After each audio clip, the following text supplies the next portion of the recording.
अस्सलामुअलैकुम। बेटा मैं अपने नेक्स्ट डिस्कशन लेक्चर के साथ स्टार्ट करने लगा हूँ। मैं आपसे डिस्कस कर रहा था मई जून 2025 वेरिएंट 42 ए लेवल। मैंने आपके साथ 3 क्वेश्चन डिस्कस कर लिए थे बेटा। मैं फोर्थ क्वेश्चन से स्टार्ट करने लगा हूँ। कहता है इन aqueous solution iodide ions react with acidified hydrogen peroxide as shown in the reaction 1। आपको एक रिएक्शन दिखा दिया जिसमें तीन रिएक्टेंट्स हैं। The rate equation for this reaction 1 is shown. Rate equation को अगर आप चेक करें तो उनमें सिर्फ 2 रिएक्टेंट हैं, आयोडाइड और hydrogen peroxide. H positive ion नहीं है। पहला सवाल क्या पूछता है, explain what is meant by the order of reaction. तो बेटा power of concentration in rate equation simple. I hope definition तो याद होगी ना। क्या the power of concentration, the power of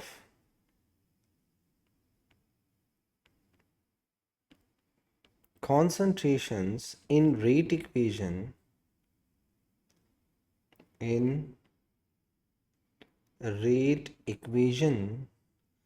by which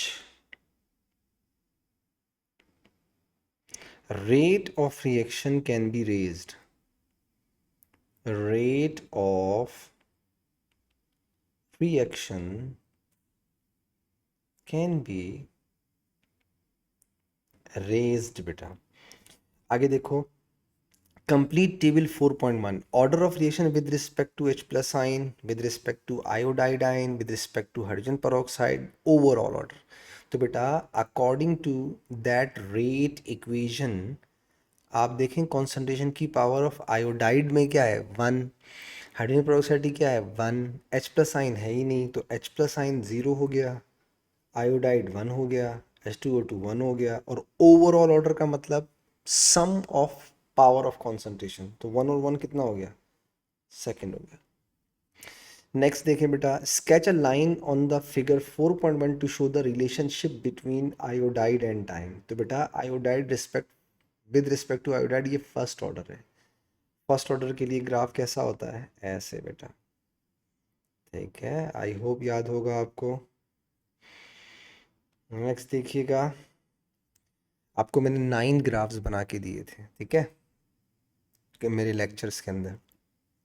nitrogen dioxide NO2 reacts with ozone as shown in reaction 2, ठीक है। उसके बाद बोलता है the rate equation for reaction 2 is shown this. अब आप चेक करें, इसमें नाइट्रोजन डाइऑक्साइड की कॉन्सेंट्रेशन की पावर 1 है, ओजोन की पावर 1 है, यानी दोनों फर्स्ट ऑर्डर रिएक्शन हैं इसमें भी, ठीक है। आगे चलो, 2 experiments are carried out to measure the rate of reaction 2, ठीक है, इस रिएक्शन का रेट ऑफ रिएक्शन मेजर करने के लिए। In the first experiment, the initial rate is measured starting with known concentration of NO2 and ozone, दोनों की, ठीक है। In the second experiment, the concentration of NO2 and O3 are both increased by factor 4, यानी इसको भी 4 और इसको भी 4, 4 टाइम्स इंक्रीज किया है। Predict how the initial rate of reaction 2 would change. देखो बेटा, विद रिस्पेक्ट टू NO2 अगर आप 4 टाइम चेंज करेंगे तो 4 टाइम रेट चेंज होगा। विद रिस्पेक्ट टू O3 अगर आप 4 टाइम चेंज करेंगे तो भी 4 टाइम चेंज होगा। तो 4 दफ़ा इसकी वजह से, 4 दफ़ा उसकी वजह से, तो टोटल कितने टाइम्स चेंज हो गया, 16 टाइम्स बेटा। ठीक है, दोनों फर्स्ट ऑर्डर है, याद रखिएगा। तो अगर दोनों को 4 टाइम चेंज कर रहे हो तो रेट 4 टाइम चेंज होगा, 4 जा 16। The reaction mechanism for reaction 2 has 2 steps. Define the rate determining step. So the slowest step of the mechanism, beta. The slowest step of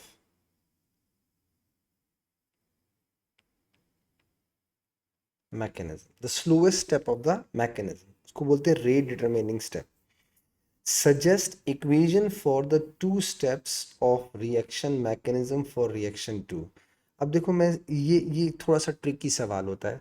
बस आपने एक बात का ख्याल रखना होता है बेटा कि जब आप इन दोनों इक्वेशंस को मर्ज करें तो आपकी ओवरऑल इक्वेशन ये आनी चाहिए। अब आप चेक करें ओवरऑल इक्वेशन में NO2 दो दफ़ा है, ओजोन एक दफ़ा है, प्रोडक्ट में ऑक्सीजन एक दफ़ा है और प्रोडक्ट में N2O5 एक दफ़ा है। तो मुझे जो समझ आ रहा है पहले मैं वो देखता हूँ।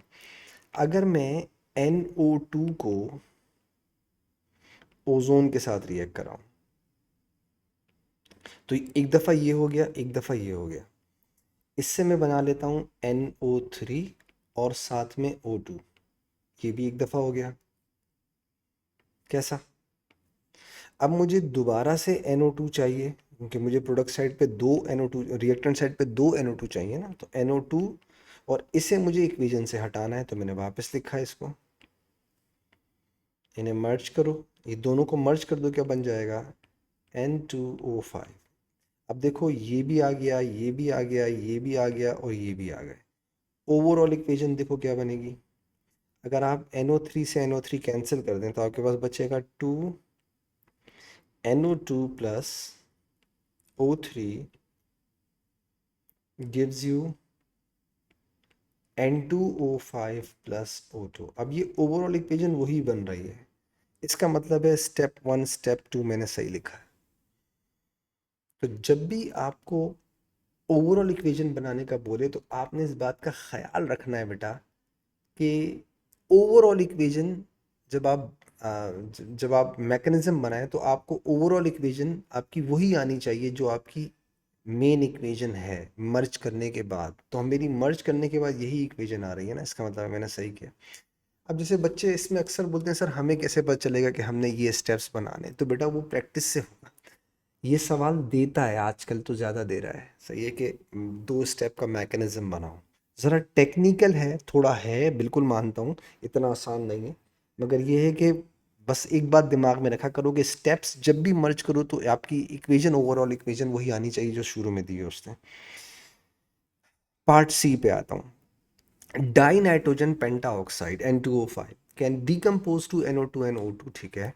The rate equation for decomposition is this. अब देखो इसमें इसने क्या किया है, रेट N2O5 के साथ ये इक्वेशन दी हुई है, यानी कि with respect to N2O5 it is first order. Why? Because concentration की पावर क्या है, 1। Shows the graph rate against this decomposition, ठीक है। Use figure 4.2 calculate the value of rate constant k for this decomposition. देखो सबसे आसान तरीका ये है कि उन दो पॉइंट को सेलेक्ट कर लो जो एग्जैक्ट आ रहे हैं, क्योंकि इनके बीच में ग्रेजुएशन तो है ही नहीं। अब एक देखो ये आ रहा है 0.04 आ रहा है, और से देखें, ये देखें, और बेटा यहाँ से आ रहा है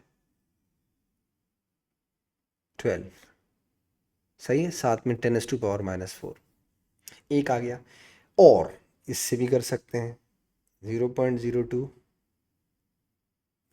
ये देखें ये आ रहा है 6, हो जाएगा। अब देखें, देखो रेट बराबर है कि कॉन्सेंट्रेशन ऑफ N2O5, तो K बराबर हो जाएगा रेट अपॉन N2O5, हो जाएगा। अब देखिए बेटा रेट क्या है आपको चेक करें। आप रेट निकालने, सपोज मैं इससे करता हूँ, ठीक है, 6 × 10⁻⁻⁴ अपॉन नीचे क्या है 0.02।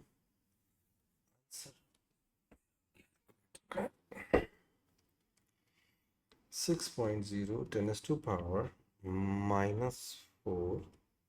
डिवाइडेड बाय 0.02, 0.03 आंसर आ गया बेटा के, 0.03 आ गया। तो दोनों में से किसी भी डेटा को देख के आप ये काम कर सकते हैं, ठीक है। आगे देखिएगा, use your answer to C1, ठीक है, calculate the half life of the sake. In seconds for this decomposition. अब देखो ये फर्स्ट ऑर्डर रिएक्शन है तो आपको फर्स्ट ऑर्डर की टी हाफ पता होनी चाहिए। टी हाफ बराबर होती है 0.693 अपॉन के। तो 0.693 के की वैल्यू आप पहले वाले पार्ट में निकाल चुके हैं 0.03। ये हो जाएगा 0.693 डिवाइडेड बाय 0.03। ये आ गया 23.1 बेटा। ये आपका आ गया 23.1 सेकेंड्स। हो गया डन। क्वेश्चन नंबर 5 पे आते हैं बेटा। क्लोरिक एसिड, सही है, is a weak Bronsted Lowry acid, ठीक है। When chloric 1 acid is added to aqueous sodium hydroxide, acid base reaction takes place, ठीक है। Identify the two conjugate acid base pairs. तो बेटा देखो, एक तो यहाँ से पहचान लो HOCl, ये देखो ये जा रहा है इसमें, ठीक है, और ये और इसमें जा रहा है। सोडियम एक्सपेक्टेटर है तो उसे हटा देता हूँ। ऐसे मैं यूँ लिख सकता हूँ, आसान करके लिख दूँ। मैं ज़रा इसकी वो एक्सपेक्टेटर आइंस में से हटाता हूँ। HClO plus OH negative, ClO negative और H2O। ये लें बेटा, आसान कर दिया। अब आपको पेयर नज़र आ रहे हैं, एक पेयर ये हो गया, एक पेयर ये हो गया। तो ये एसिड हो गया, इसका बेस हो जाएगा ClO नेगेटिव, और H2O एसिड होगा, रिवर्स चलोगे तो OH माइनस, उसका कॉन्जुगेट बेस हो जाएगा बेटा। सिंपल, आसान हो गया ना।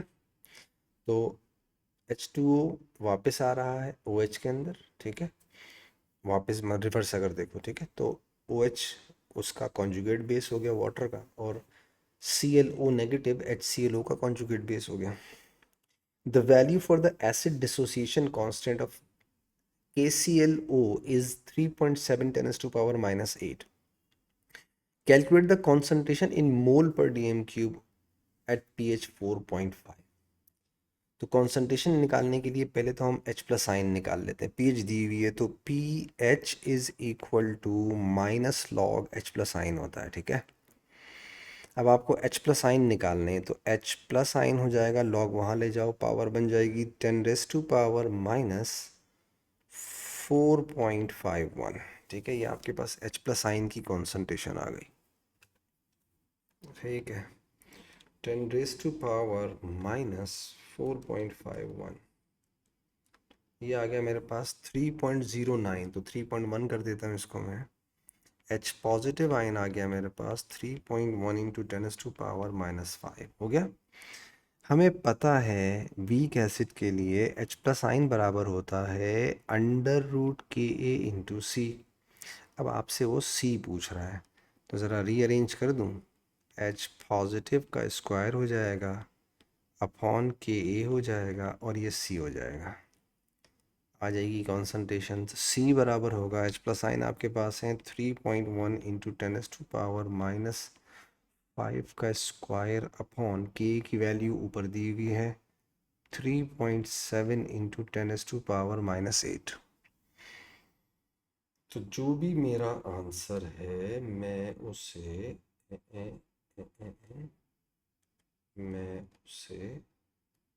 स्क्वायर करता हूँ अपॉन 3.7 10 टू पावर माइनस 8 करता हूँ, ये आ जाएगी 0.02581, 0.02581। राउंड ऑफ खुद कर लीजिएगा, ठीक है।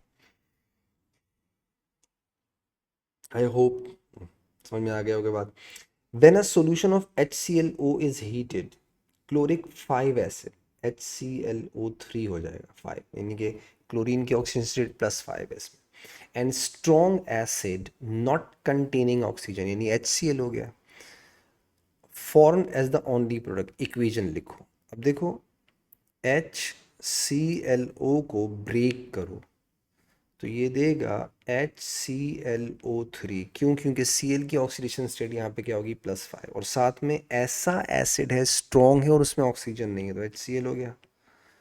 तो क्या हो गया HCl हो गया, दैट्स इट।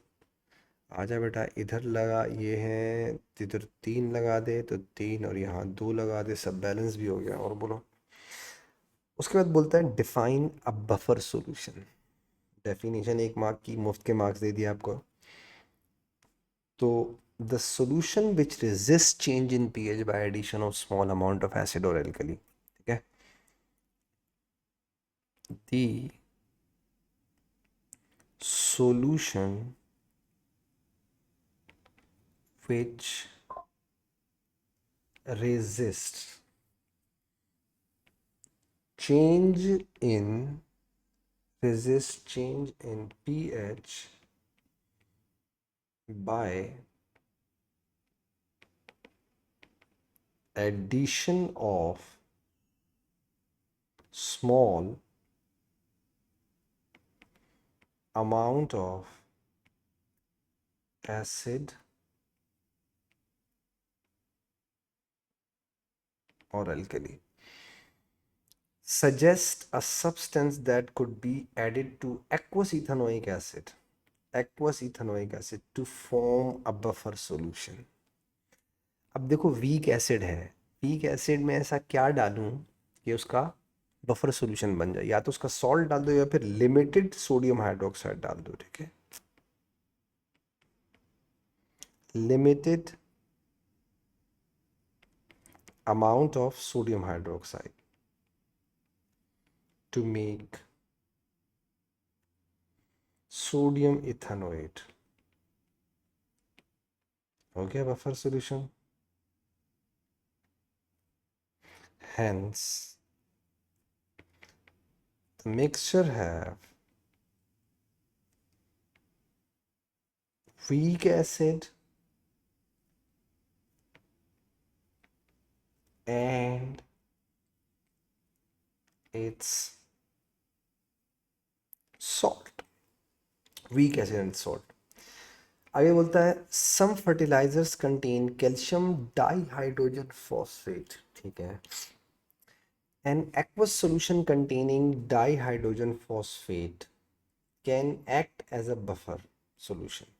यानी एक सॉल्यूशन है डाइहाइड्रोजन फॉस्फेट का, बस सिर्फ उस सॉल्यूशन को कह रहा है कि वो एज अ बफर एक्ट करता है। तो बफर एसिड के साथ और बेस दोनों के साथ रिएक्ट करते हैं और पीएच को चेंज होने नहीं देते। तो two equation to show how H2PO4 ion can act as a buffer.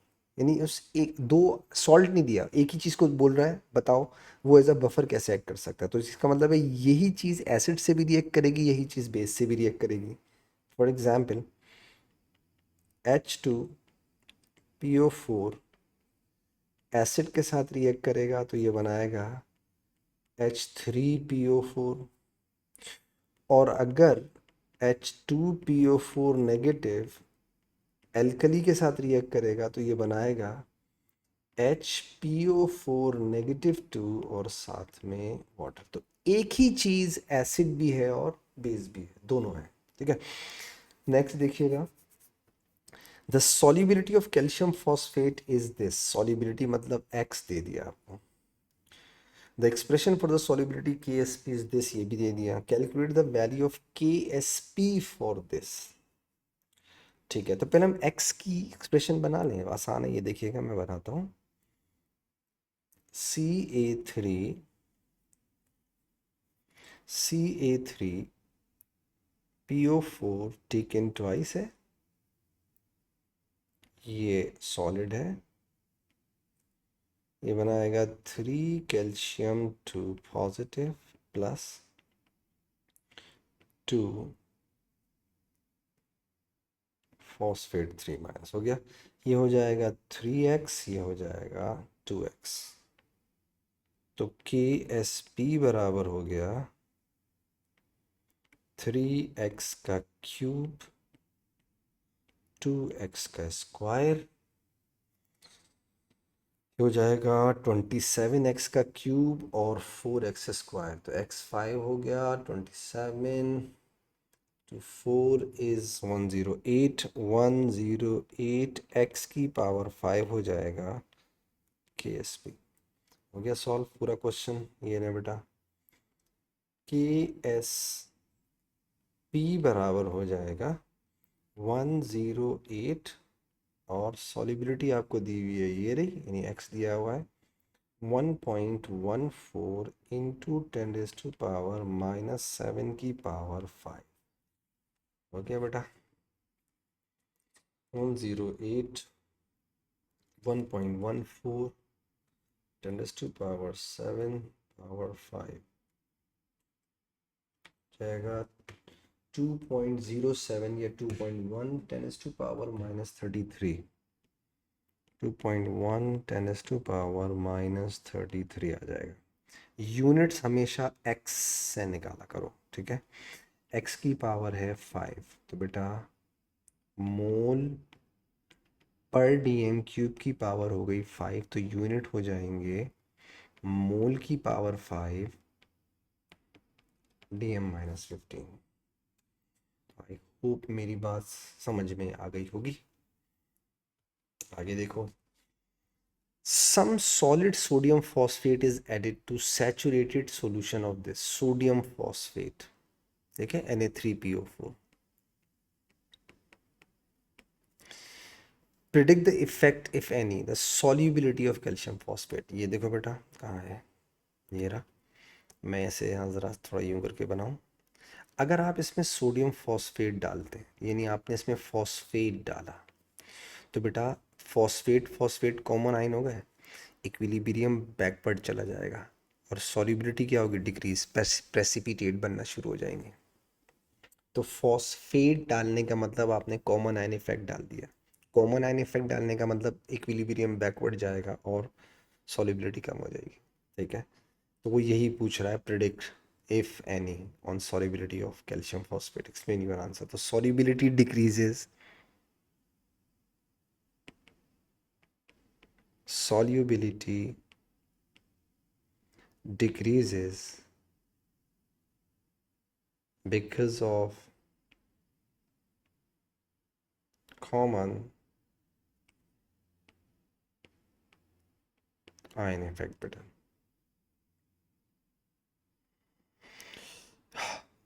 मैं नेक्स्ट क्वेश्चन पे आता हूँ। क्वेश्चन नंबर 6 को देखिएगा बेटा। Methyl benzene react readily with nitronium ion NO2 positive, ठीक है। NO2 ions are generated by reaction between concentrated nitric acid and concentrated sulfuric acid, ठीक है। Right an equation for the formation of nitronium ion, यानी कि electrophile की equation पूछ रहा है आपसे बेटा। तो ये आपने क्लास में कई दफ़ा की हुई है। HNO3 concentrated nitric acid 2 moles of sulphuric acid के साथ रिएक्ट करता है बेटा, बनाता है 2HSO4 नेगेटिव, साथ में नाइट्रोनियम आयन यानी इलेक्ट्रोफाइल बनाएगा और साथ में H3O प्लस बनाएगा बेटा, याद रखिएगा। नेक्स्ट देखिएगा, complete the mechanism in figure 6.1 for the nitration of methyl benzene. सही है, फॉर्म मिथाइल 1 मिथाइल 2 नाइट्रोबेंजीन, ठीक है।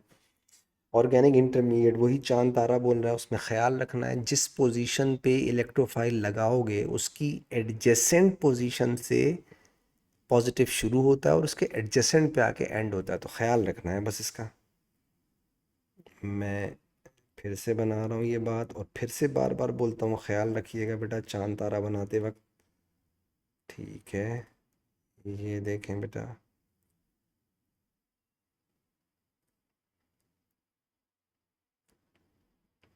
CH3 है, यहाँ मैंने H लगाया और इसी जगह पे मैंने लगा दिया NO2। इसके एडजेसेंट से शुरू करें और इसके एडजेसेंट पे ला करके एंड कर दें बेटा, ठीक है। ये हो गया ये, और H प्लस आइन बाहर आ जाएगा, दैट्स इट, हो गया। उसके बाद बोलता है phenol can be nitrated with dilute nitric acid, बिल्कुल सही कह रहा है। Explain why nitration of phenol occurs under milder condition, ठीक है, then the nitration of benzene. आप याद करो, जब आप बेंजीन की नाइट्रेशन करते हो तो बेंजीन की नाइट्रेशन के अंदर आपको concentrated nitric acid, concentrated sulphuric acid और 55 डिग्री सेंटीग्रेड का टेम्परेचर लेना पड़ता है। फिनोल में आप डाइल्यूट नाइट्रिक एसिड के साथ भी नाइट्रेशन कर सकते हो। तो वो पूछ रहा है क्यों कर सकते हैं, क्योंकि फिनोल इज एक्टिवेटिंग ग्रुप है जो रिंग पर इलेक्ट्रॉन डेंसिटी इंक्रीज करता है, तो इलेक्ट्रोफाइल मोर अट्रैक्ट करते हैं टुवर्ड्स द रिंग। ठीक है, तो आप बोलेंगे O H is activating group which increases electron density into benzene ring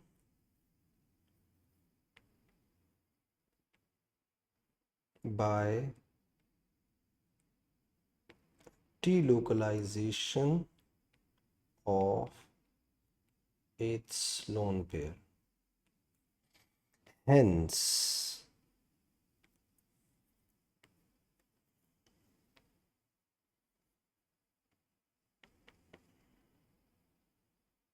electrophile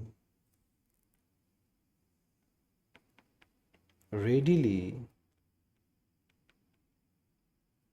attack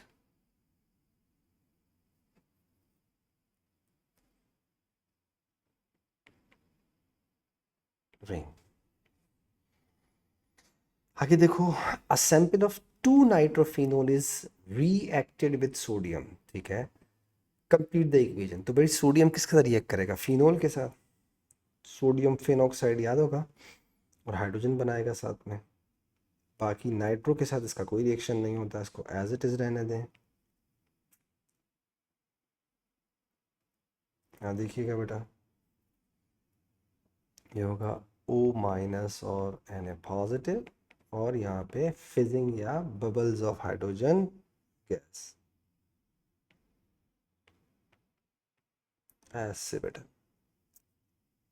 next देखिएगा, 2-nitrophenol can undergo different reactions as shown in figure 6.3। ठीक है, ये 2-nitrophenol है। रिएक्शन 1 में नाइट्रो ग्रुप जा रहा है अमाइन में, तो 10 प्लस कॉन्सनट्रेटेड HCl और हीट कर दो इसको। और दूसरे में है थायोनाइल क्लोराइड, तो थायोनाइल क्लोराइड या एसाइल हैलाइड जिसे आप बोलते हैं, इथेनॉइल क्लोराइड, ये फिनोल के साथ एस्टर बना देगा, तो ये बन जाएगा। देखिए, इसका NO2 के साथ कोई रिएक्शन नहीं है, तो ये हो जाएगा OCOCH3। ठीक है, suggest reagent and condition for reaction 1, तो 10 plus concentrated acid और heat।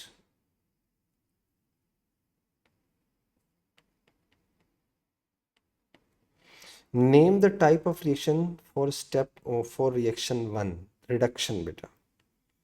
ठीक है, जब आप नाइट्रो ग्रुप को रिड्यूस करते हैं तो अमाइन बनते हैं, ये हो जाएगा reduction. Reaction 2 is carried out at room temperature, सही कह रहा है। Draw the structure of the organic product from reaction 2, बना दिया, ये हो गया एस्टर। ठीक है, name the mechanism for this, तो एसाइल हैलाइड के जो रिएक्शन होते हैं वो एडिशन एलिमिनेशन होते हैं। ठीक है,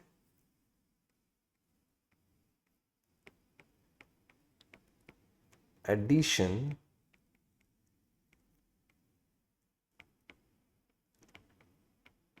एलिमिनेशन हो गया। ठीक है, आगे देखें, the NO2 group in 2-nitrophenol is electron withdrawing. ठीक है, suggest a relative acidities of ethanol, 2-nitrophenol, phenol और वाटर। अब ये पूरा वो जो एसिड में लिखवाया है ना आपको क्लास के अंदर, ये सब वही है। मोस्ट एसिडिक होगा इलेक्ट्रॉन विदड्रॉइंग ग्रुप, हमेशा एसिडिटी इंक्रीज करते हैं। क्यों? कॉन्जुगेट बेस की स्टेबिलिटी बढ़ा देते हैं। इलेक्ट्रॉन विदड्रॉइंग, इलेक्ट्रॉन डोनेटिंग हमेशा एसिडिटी कम करते हैं। क्यों? क्योंकि वो कॉन्जुगेट बेस की स्टेबिलिटी को कम कर देते हैं। ये सब लिखना है हमें, मुझे पता है तुम लोग लिख सकते हो इसको। तो मोस्ट एसिडिक हो जाएगा 2-nitrophenol फिनोल। और लीस्ट एसिडिक होगा बेटा इथेनॉल। अब बीच में आ जाते हैं और भी चीज़ें, ये वाटर हो जाएगा इधर और यहाँ फिनोल हो जाएगा। तो आई थिंक अगर हम लोग टू नाइट्रोफिनोल और इथेनॉल के बारे में बोलें तो शायद हमारी बात को समझ में आ जाए मेरा ख्याल से। ओके हम स्टार्ट करते हैं टू नाइट्रो से। तो two nitrophenol, the electron withdrawing group increases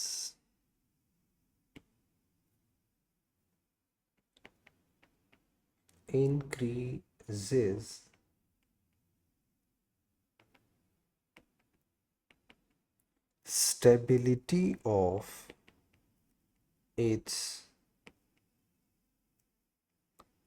conjugate base, hence makes it less available to accept proton. Ethanol,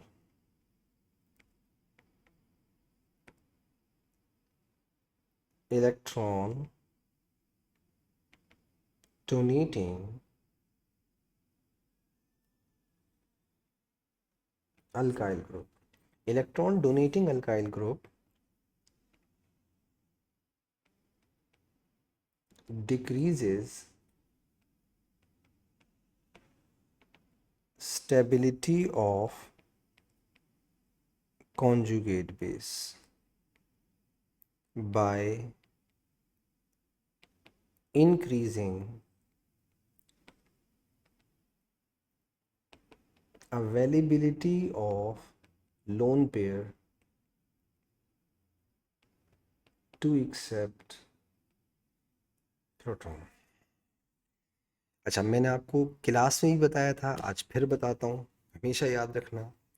acid strength दो तरीकों से एक्सप्लेन कर सकते हो, दो। एक, आप चाहो तो कॉन्जुगेट बेस की स्टेबिलिटी से एक्सप्लेन कर दो, और आप चाहो तो ओ एच बॉन्ड की पोलराइजेशन से भी एक्सप्लेन कर सकते हो,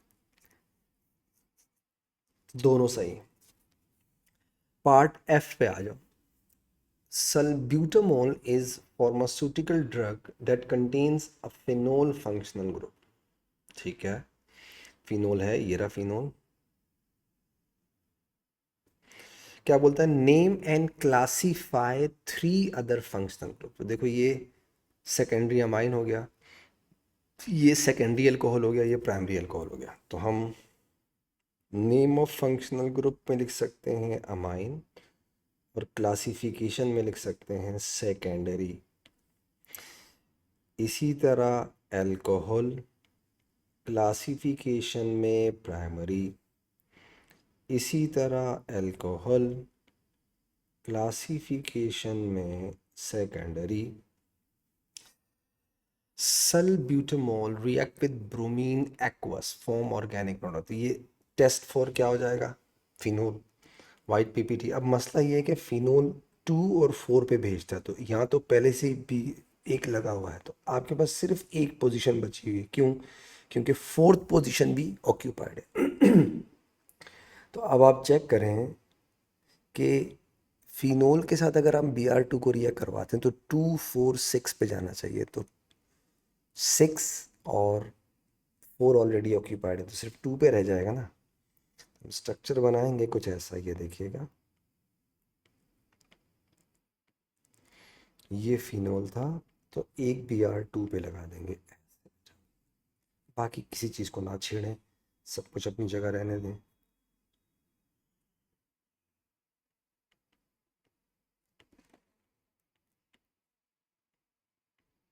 एज इट इज़ रहने दें, ना छेड़ें मलंगा को। ये हो गया आपका प्रोडक्ट।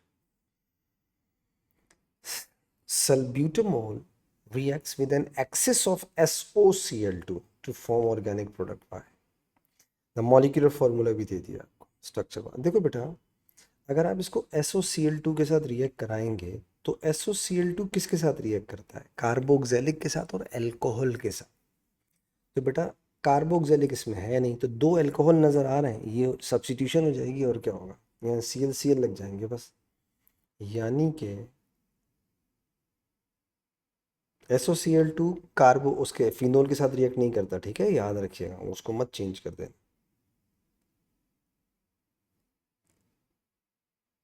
हमने SOCl2 के दो रिएक्शन किए हैं, एक कार्बोक्सिलिक के साथ और एक अल्कोहल के साथ बेटा।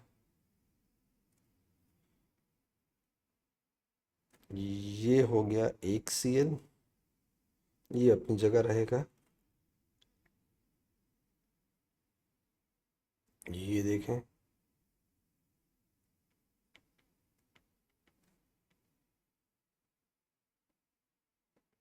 ये देखें, सब कुछ अपनी जगह रहेगा। बाकी आई होप बेटा मेरी डिस्कशन से आपको फ़ायदा हुआ होगा। इंशाल्लाह अपने नेक्स्ट डिस्कशन लेक्चर में इस पेपर को ख़त्म करेंगे, तब तक के लिए इजाज़त दीजिएगा, दुआओं में ख़ास याद रखिएगा बेटा। अल्लाह हाफ़िज़।